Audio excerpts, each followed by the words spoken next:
I think the library is very important to town because we have a lot of retired people that live here, and we have try to have current reading material for them. They don't have to drive to Waco, and a lot of them don't drive outside of the city of Mart. So I think the library serves a very big purpose. It gives them computers to use, and there's even a room for them to have a gathering place if they need to. And it's an archive too, right? Oh yes. Talk about that. Talk about what? The archives at the library. Yes. We have a genealogy room there with a lot of the material that people can go. They come from a lot of different places for the material we have there. And we serve also as the depository for a lot of memorabilia that came from the museum. We used to have a museum that we had to leave. We had to move out of the building, and it was at the same time we were building the new library. So we incorporated and became one of the few libraries in Texas that incorporates not only reading and that sort of thing and genealogy, but also historical cases and permanent displays there. We have the Mart newspaper back to 1905 on microfilm. Not every issue in those really early years.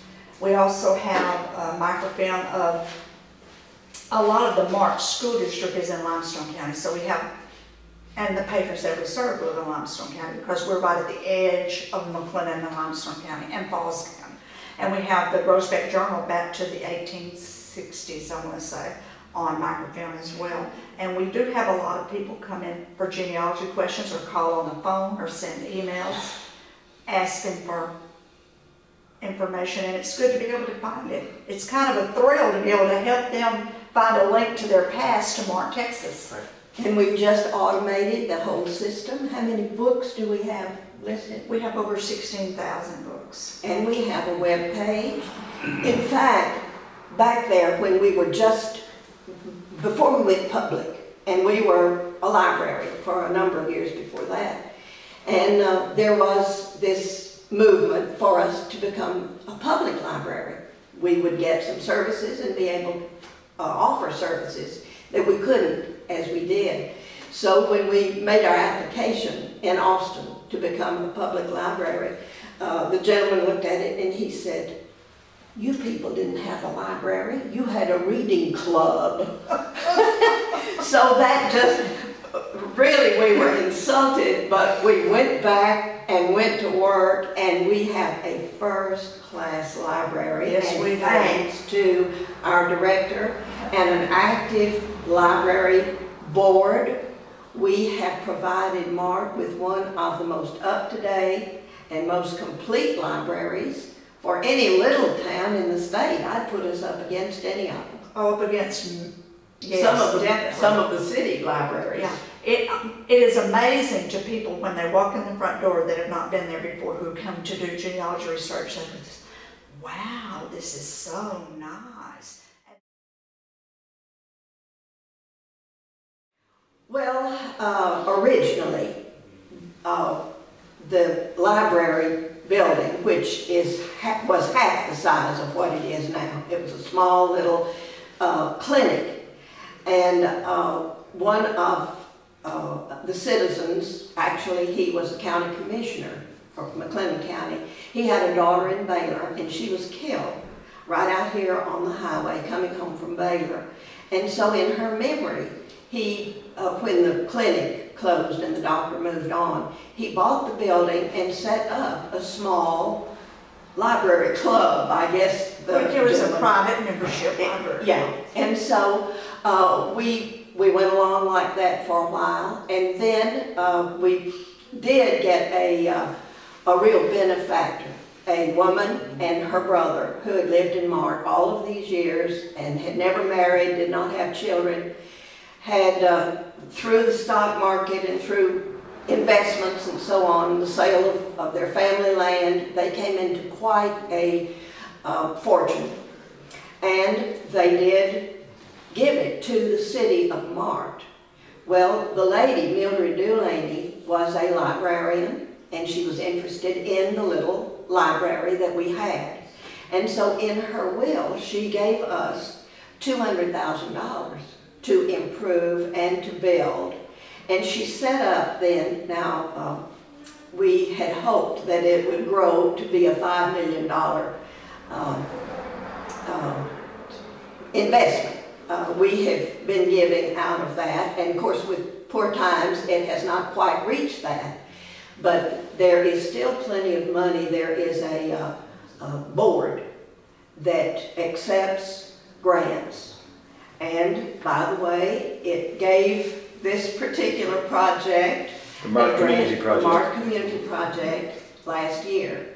But now they have taken up quite a responsibility in granting different people here in Mart, or organizations. They always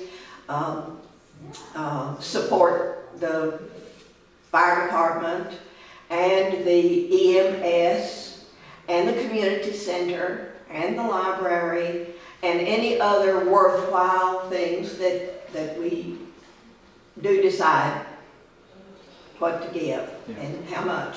But that board continues to support the library every year. Our grant always asks for expenses, you know, and they give us enough to cover our monthly expenses every year. And so that has been a great, we never could have had the library that we have that we did not have her money.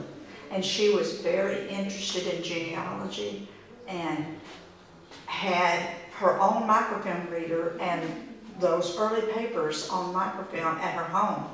One time when I was when I first started doing genealogy, I was trying to find about my dad's mother, or grandmother, and she let me come to her house and she helped me use the microfilm reader and look through some old papers and try to find something out about her death, because it was like 1911 or 16 or something like that. But she gave those things to the library when she passed away, so that was wonderful to have that. Check out books. Billy Tom said a while ago that Mart is a poor community, or a poor area, a depressed area. And so I think that a lot of our citizens maybe don't have the finances to have computers in their homes, or to be able to pay a bill every month to have internet access.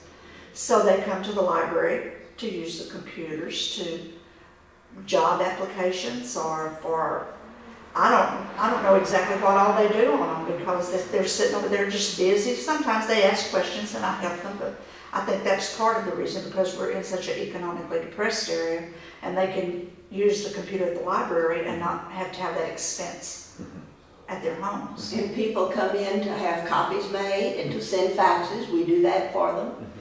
And that's very helpful. We also provide income tax forms during income tax time, and we offer every year, we offer an AARP defensive driving class. And what other special events? We always make our presence known. The library always has a booth at Christmas on the Avenue, and the 4th of July parade, we help sponsor that. Homecoming. Homecoming, we have an open house for all of the ex-students. So we try to be an integral part of the community, not just checking out books. We make our presence known. We have articles in the paper just about every week. Pat writes some of them, I write some of them, and we always have publicity in the paper, and cooperation from the paper, by the way. Yes. So we try to keep the library in everybody's vision, so they'll know it's there.